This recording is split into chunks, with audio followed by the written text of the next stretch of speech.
Hello, once again. Welcome back to Billy Ho Sports.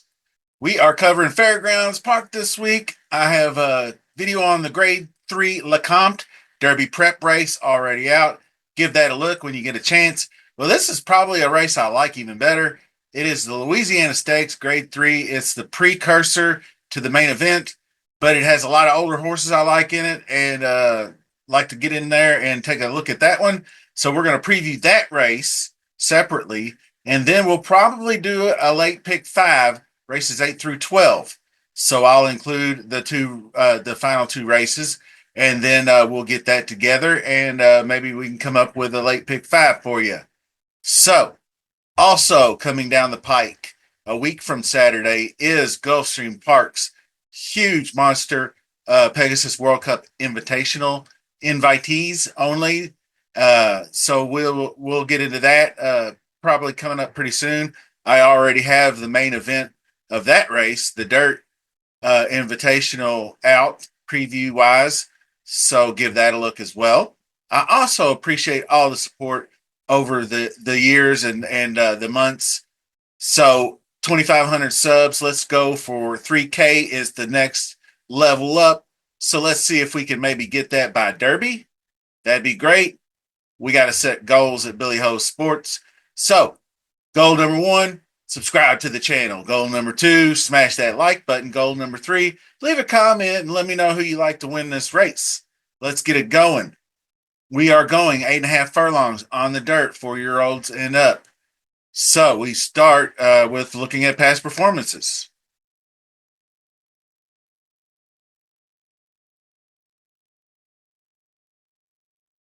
Okay, here we go. Number one is going to be Hit Show, probably post time favorite or real close to it. First in Prime Power, Brad Cox, Florent Giroux. I have a couple of takes on this one. I was not a big Hit Show fan back on the Derby Trail, but he's kind of come around and turned into a pretty solid stakes horse.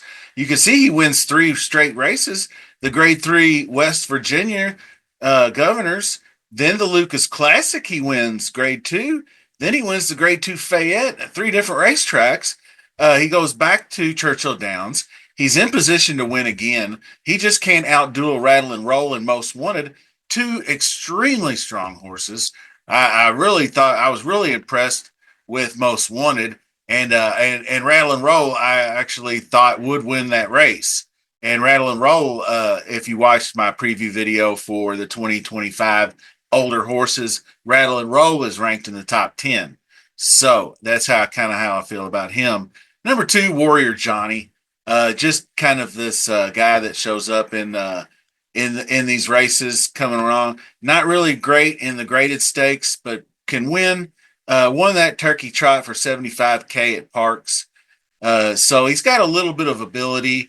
I watched him last summer at Churchill Downs, and he was all right, quality stakes horse, but not quite up to this level. So I'll likely pass.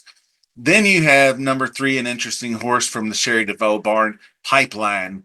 Uh, this one has gone a mile and an eighth and a mile. Ran a turf race, did not fare very well. Kind of quit after leading most of the way there. You can see down here. Not good in the Ali Sheba. Similar Grade 2 Cigar, no bueno in the Greatest Stakes Company, but did win an optional claimer. And here, supposed pace setter might be the Rabbit that Sherry DeVoe's entering in this race, because she has another entry she's going to be pretty high on that she's going to look to close. So I think she's going to be full send with Luis Saez on this horse. And you're talking 23-46, this Churchill Downs race, the second race under that he wired him. So stranger things have happened, but I'm going to have to see it first. The next one is probably a pass as well. Heroic Move, Oppressor, won the Zia Champions race there at Zia, but really just not up to the par. Actually, some decent moves.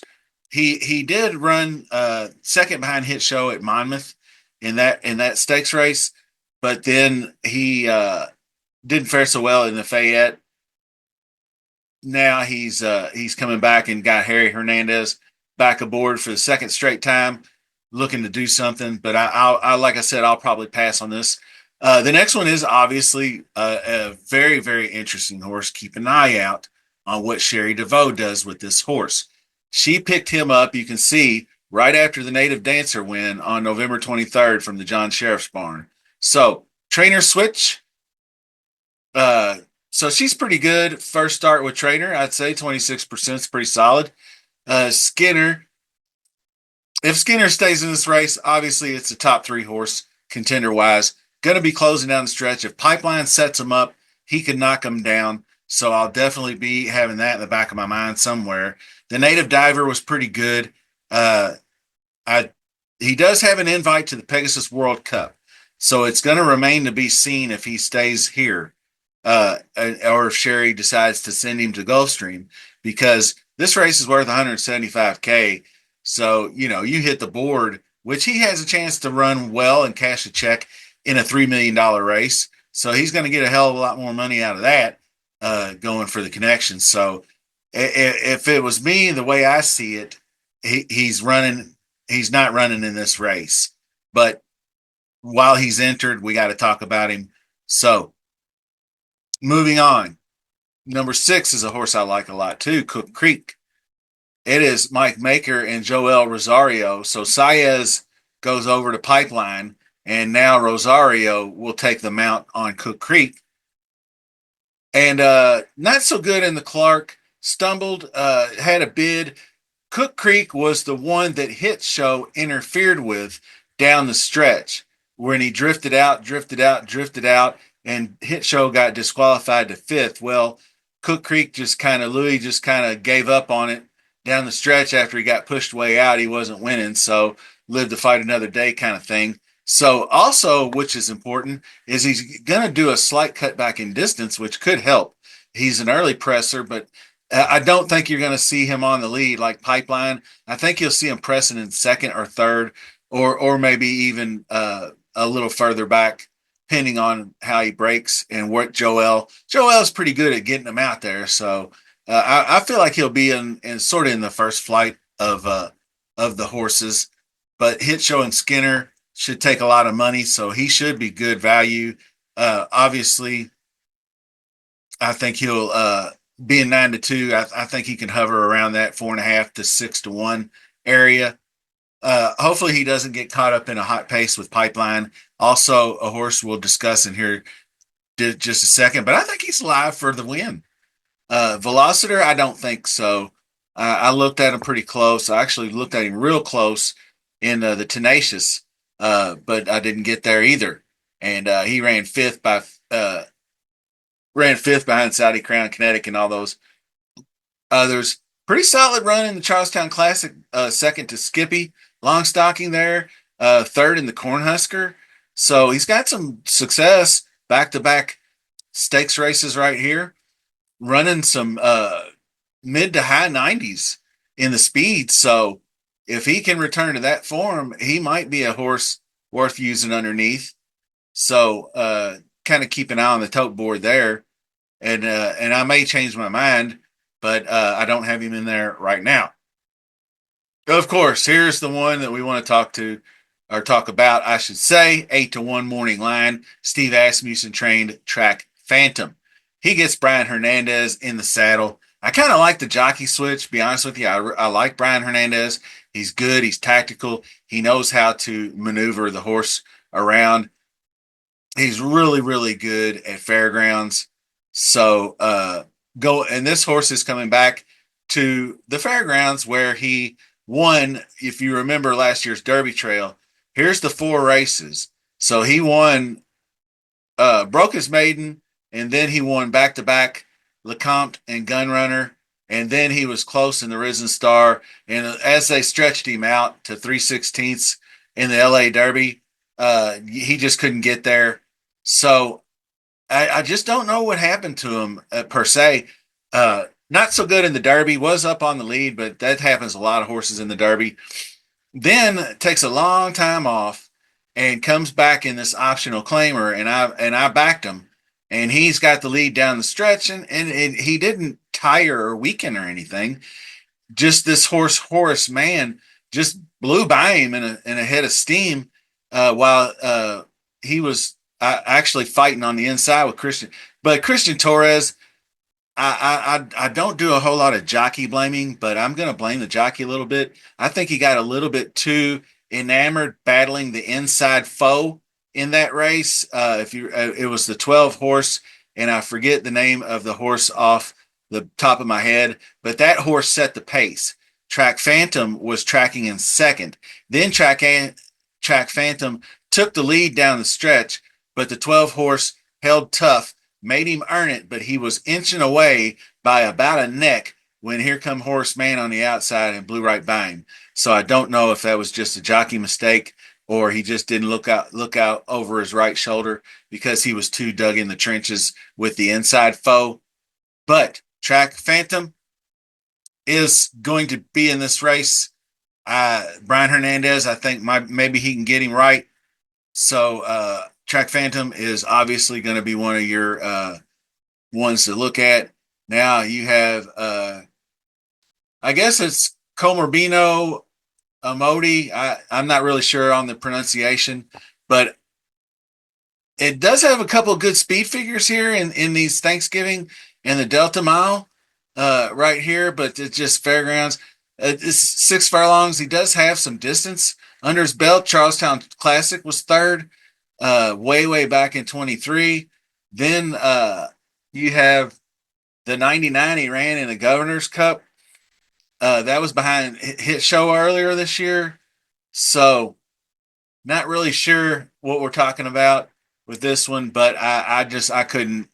Jansen Melanson, Robert Diodoro, no thanks. Diodoro, though, if it was first off a claim, I remember he was claiming them and like dropping them for wins left and right in the summertime. So he probably did this one. He picked it up in May and then dropped him in there and won. So he did have that kind of a MO to him where he was picking out these claimers and dropping them in uh, and winning. So next up, May Cox Bay, Godolphin horse, Michael Stidham, Ben Curtis. I looked at this one, but it just not quite classy enough. Was one at a, I guess he was just cashing some checks here. Was going to go to the turf in last January, but it got pulled. He won anyway by 10. So big monster race. So they just decided, well, let's go ahead and give him some time off. And he got the whole year off, basically. Came back in an optional claimer at 50 and won. So I don't know what to think. He does have a race under his belt. Second off the layoff, Maycox Bay.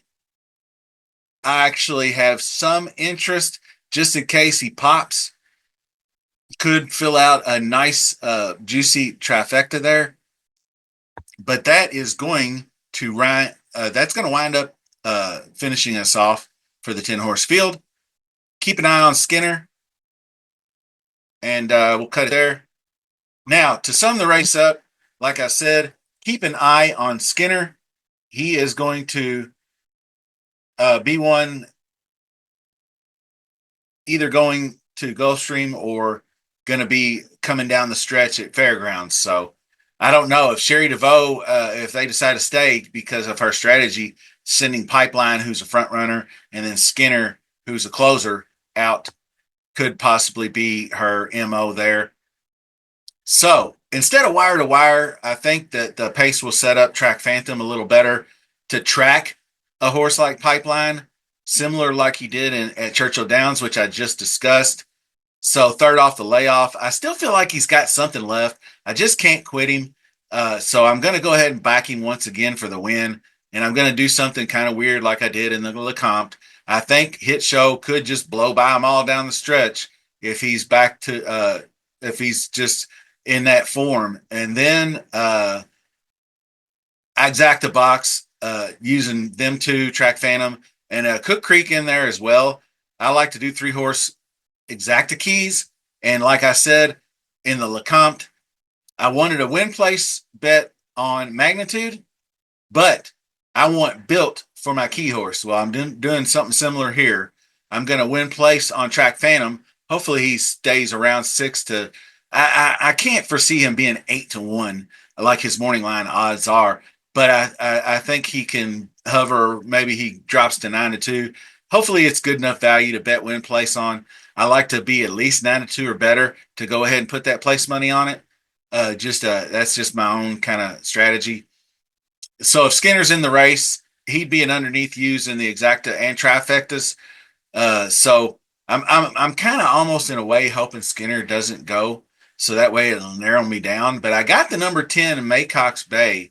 I think he might be good enough and should offer a nice price as a long shot play. So like I said, I am going to take the one horse hit show as the key horse and then play him in a trifecta with 5, 6, 8, and 10. So that's going to do it for the Louisiana States. Best of luck to you. Be on the lookout. I'm going to go ahead and drop a pick five video probably sometime tomorrow for races 8 through 12 for this week's card at Fairgrounds. We've already got two of the races covered, so we might as well go ahead and get her done, right? So until next time, thanks for watching. Subscribe, like, share on social media. See ya.